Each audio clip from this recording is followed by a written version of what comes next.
São 10 horas e 42 minutos. A gente fala agora com o secretário de Saúde do Estado de São Paulo, Eleusis Paiva, num balanço da Secretaria de Saúde no Estado de São Paulo. Ele que está conectado aqui via link de vídeo.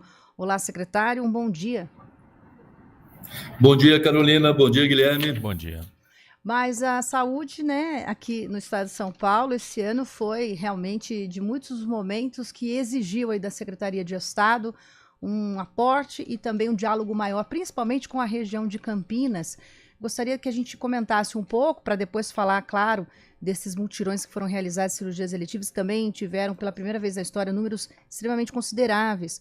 A nossa região aqui enfrentou alguns períodos bem difíceis na questão dos leitos e dentro do que foi programado, pelo menos, a Secretaria de Estado conseguiu trazer algumas respostas por conta da fila de espera e também de algumas unidades relacionadas à unidade pediátrica, com problemas pontuais em hospitais como o da Maternidade de Campinas. Como que o senhor avaliou este ano em termos de condições de dar esse suporte a regiões tão grandes como é o caso de Campinas? Olha, Carolina, eu acho que para todo mundo que está nos assistindo, o desafio esse ano de saúde era um desafio gigante. Por quê? Nós estamos vindo ainda pegando o reflexo, né, de um período pós-pandemia, né? Durante praticamente 2 anos e meio, não foi só o Brasil, nem São Paulo, o mundo. Praticamente todo mundo se dedicou, toda a estrutura de saúde foi dedicada a tratar as pessoas vítimas, né, de Covid, que estavam com alguma doença, alguma comorbidade. E as outras doenças praticamente foram esquecidas, só que as outras doenças também têm um curso natural. E quando nós assumimos, né, o que a gente tinha? Né? A gente tinha uma saúde de São Paulo colapsada. Por que eu digo colapsada? Porque as filas não conseguiam andar. As filas eram enormes, os pacientes agravando o caso. Então, muitas vezes, aquele paciente que estava aguardando em eletiva, ele virava um carro de urgência, era atendida pela urgência, e as filas de eletivas não andando. E aí, reunimos com o governador Tarcísio de Freitas para colocar algumas prioridades para o Estado. A primeira prioridade que nós colocamos para o Estado foi a área de oncologia. Para isso, o governo do Estado investiu dinheiro do Tesouro Estadual, 415 milhões para poder ampliar a oferta nos UNACONs e CACONs, que são as unidades e os centros de atendimento oncológico. Para você ter uma ideia, você fala de desafio, na primeira semana de governo, nós observamos 1.536 pacientes, a Unicamp até nos ajudou também nesse trabalho, 1.536 pacientes que estavam aguardando, em média, 8 meses para começar um tratamento de oncologia na rede estadual, né? Hoje, com esse investimento e com os mutirões de oncologia, a gente se orgulha de falar que sobre a regulação do Estado de São Paulo, não tem nenhum paciente esperando mais de 60 dias. Temos regulações municipais, temos. Essa o Estado não tem acesso, mas estamos começando um trabalho com os municípios para tentar, loco regionalmente, nós temos filas únicas, estaduais, municipais, numa fila única, para a gente conhecer a demanda que a gente tem, para ter uma oferta suficiente para poder atender as pessoas. Fora isso, Carolina, nós temos 54 procedimentos que colapsavam a fila. Esses 54 procedimentos são os procedimentos mais comuns, principalmente de média complexidade. Exemplo, cirurgia de hérnia, de vesícula, cirurgias que estavam colapsando. Colocamos isso em regime de mutirão, também pagando múltiplos da tabela. Para você ter uma ideia, nesse primeiro ano, mais de 300 mil cirurgias eletivas só nesses 54 procedimentos. Fomos também para a área de cirurgia cardíaca. Também ampliamos com 150 milhões de oferta de cirurgia cardíaca. Por último, agora, a cirurgia de ortopedia. E aí, uma boa notícia para quem está nos ouvindo. Nós realizamos, nesse primeiro ano de governo, mais de 1 milhão de cirurgias eletivas. Eu estou falando que no estado de São Paulo, mais de 1 milhão de pessoas saíram das filas que colapsavam e tiveram um atendimento cirúrgico no estado de São Paulo. Esse é o maior recorde da história da saúde pública do estado de São Paulo. Agora, no mês de outubro, nós já praticamente fizemos o mesmo número de cirurgia do ano que mais teve cirurgia no estado de São Paulo. Isso foi feito por causa do governo do estado? Não. Por causa da participação também dos municípios, dos nossos hospitais universitários, das nossas santas casas. Então, posso afirmar para quem está nos ouvindo que as filas começam a andar. E é isso que é importante, fazer com que as filas andem. Que as filas andando, mesmo para quem não foi atendido, já existe uma previsibilidade de estar sendo atendido no próximo ano. Então, essa tranquilidade que nós damos para quem está nos assistindo, as filas em São Paulo começam a andar e tenho certeza que nós estamos no caminho certo.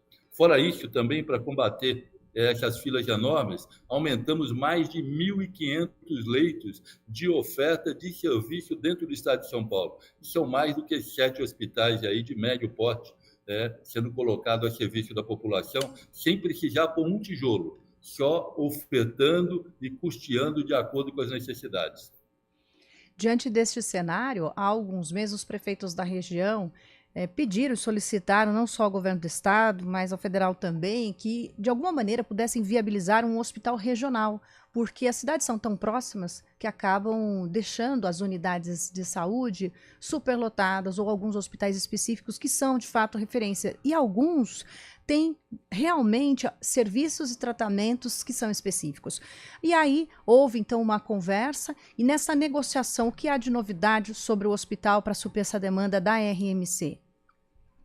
Olha, o que tem de novidade? O governador Tarcísio esteve aí, tomou parte dessa negociação que existe. Nós também estivemos aí no processo de regionalização. Vamos estar voltando agora no mês de janeiro.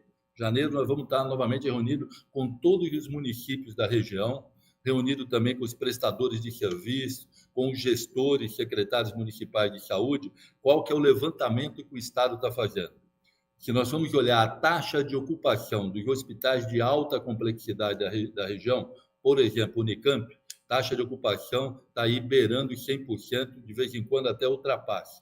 Mas se a gente for olhar a taxa de ocupação dos hospitais de pequeno porte, de médio porte, taxa de ocupação da ordem de 25%, 30%. O que nós vamos estar fazendo a partir de janeiro? Tabela SUS paulista. O que é a tabela SUS paulista? É um valor que nós estamos calculando, primeiro para quem está nos assistindo, o que é a tabela SUS?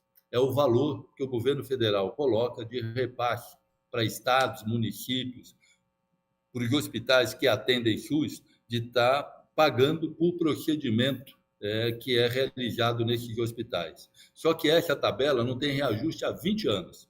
O que acontece? Quanto mais os hospitais realizam procedimentos, maior é o endividamento desses hospitais. Para poder, principalmente na média complexidade, fazer com que as filas andem, o governador Tarcísio assinou o que a gente chama Tabela SUS Paulista. É uma tabela que nós estamos criando no estado de São Paulo, com apoio da FIP, da Fundação Pesquisa Econômica da Universidade de São Paulo, colocando valores justos.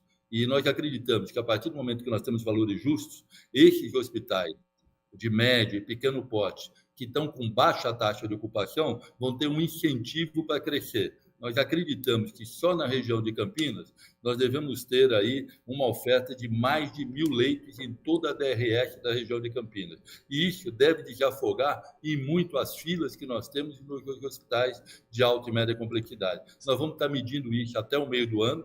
Se realmente ainda houver necessidade, aí nós vamos estar partindo, sim, para a construção também de um hospital de média complexidade para estar atendendo a região. Então, só para deixar claro, secretário, a princípio não há o plano da construção desse hospital metropolitano, a ideia é dividir, distribuir melhor a ocupação dos hospitais aqui pela região, mas caso isso não solucione, aí vocês vão pensar na construção desse hospital. Não vamos pensar, só para deixar bem claro, a decisão está tomada, só que dinheiro é curto, nós temos que trabalhar com eficiência de gasto público. Decisão está tomada o seguinte, nós temos que resolver o problema da região. Como é que nós vamos resolver? Primeiro com a tabela SUS paulista e ver o impacto que isso dá na região. Se o problema for superado, ótimo. Se não for superado, vamos para a construção de um hospital. Então, as duas decisões já estão tomadas.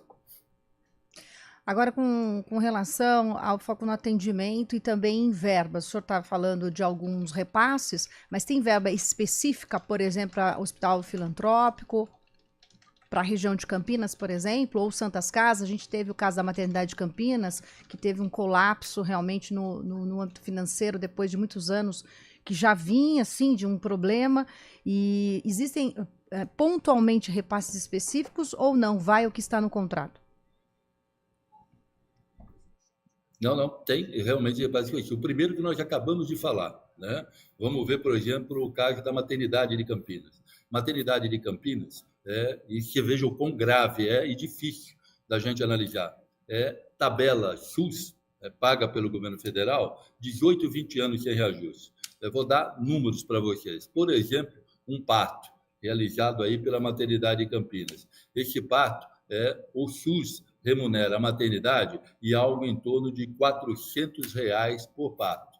Nós sabemos que o custo médio de um parto na maternidade provavelmente está da ordem aí de R$ 2.000. Significa que cada vez que a maternidade está realizando o parto, ela está tendo um déficit financeiro de mais de R$ 1.600, o que vai fazendo exatamente o que nós estamos assistindo em Campinas, a perda da viabilidade econômica da estrutura da maternidade. A partir de janeiro, com a tabela SUS paulista, a maternidade, por exemplo, de Campinas, vai estar recebendo, em média, R$ 2.400, R$ 2.500 por parto realizado. O que isso significa? Que a maternidade de Campinas vai poder atender as pessoas, vai ter uma remuneração justa, vai poder viabilizar e ter um equilíbrio das suas contas. E, com isso, poder atender ainda mais a população. Então, essa é a primeira coisa. O governo do Estado, para a tabela SUS paulista, vai estar investindo mais de R$ 3 bilhões para poder garantir, né, a sustentabilidade de todo o sistema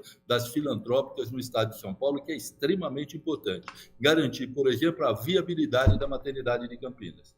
Segundo dado importante, nós estamos falando de parte assistencial, mas também é muito importante estar investindo na prevenção. O governo do estado investia R$ 4,00 por habitante ano para cada município. Cada município recebia o que a gente chamava de PABinho, que é o piso da atenção básica. E o governo estadual repassava para cada município, sua população, R$ 4,00 por habitante. O governador Tarcísio, a partir do dia 1º de janeiro, vai estar repassando um valor entre R$ 15 e R$ 40, aumentando até 10 vezes o repasse. Qual vai ser o critério para repassar de R$ 15 a R$ 40? Serão dois os critérios. Primeiro, o tamanho do município. Nós sabemos que quanto menor é o município, mais dificuldade tem esse município de montar a sua equipe de estratégia de saúde da família para poder estar incentivando os nossos PSFs. E o segundo é o índice de vulnerabilidade social. Quanto maior a vulnerabilidade social, maior a responsabilidade do Estado de estar investindo naquela região. Mas também, o governador Tarcísio sempre coloca para a gente que dinheiro público é curto, tem que ter eficiência no gasto. Nós vamos estar também repassando esse recurso, mas 60% desses recursos serão repassados, exigindo também um cumprimento de metas do município. Vou dar exemplo de 3 metas para vocês. Primeiro, um projeto que nós estamos tendo no estado de São Paulo da importância de aumentar a cobertura vacinal no estado de São Paulo. Então, vão estar sendo repassados recursos e o município vai ter que estar mostrando ações efetivas para nós estarmos chegando com uma cobertura vacinal acima de 90% em cada cidade do estado de São Paulo. Fora isso, algo que eu julgo inaceitável, infelizmente, ainda no estado de São Paulo, o estado mais rico da federação, nós estamos perdendo vidas, mulheres morrendo de câncer de colo de útero. É um absurdo, né? Isso é um câncer que pode ser totalmente evitável com um examezinho simples chamado Papa Nicolau, que a gente pode ver a presença ou não de HPV. E, quando diagnosticado precocemente, 100% das mulheres têm o seu problema resolvido. Portanto, diagnóstico precoce. O que nós vamos estar exigindo também dos municípios? Mulheres de 13 a 65 anos de idade, Papa Nicolau 2 vezes por ano, porque tratando precocemente, nós não vamos, a meta do governador Tarcísio é começar para ver se até o final da sua gestão nós conseguimos erradicar morte com papilomavírus, câncer de colo de útero. E a outra coisa também que nos preocupa é a parte da mortalidade materna e infantil. E como é que nós podemos melhorar isso? Fazendo o quê? Pré-natal. Então, também dos municípios, as gestantes terem também a garantia de, no mínimo, 7 consultas durante a gravidez, fazendo com isso que a gente também melhore, né, o tratamento adequado, tanto para a gestante como para o bebê. Portanto, são ações como essa que eu acredito que a gente possa cada vez mais estar melhorando os índices, né, que nós temos aqui no estado de São Paulo, os índices de saúde pública. Uhum. Perfeitamente, obrigado pela entrevista. Secretário de Saúde do Estado de São Paulo, Euleusis Paiva, a gentileza de atender a CBN Campinas. Um bom final de ano para o senhor. Eu que agradeço a oportunidade, desejar para você, Carolina, para você, Guilherme, e para todos os ouvintes, né, um Natal aí repleto de muita paz, muita saúde para todos vocês e que Deus continue nos iluminando no ano de 24. Obrigado, secretário. CBN, Café com Política. Bruno Silva, um bom dia para você, tudo bem por aí? Olá, muito bom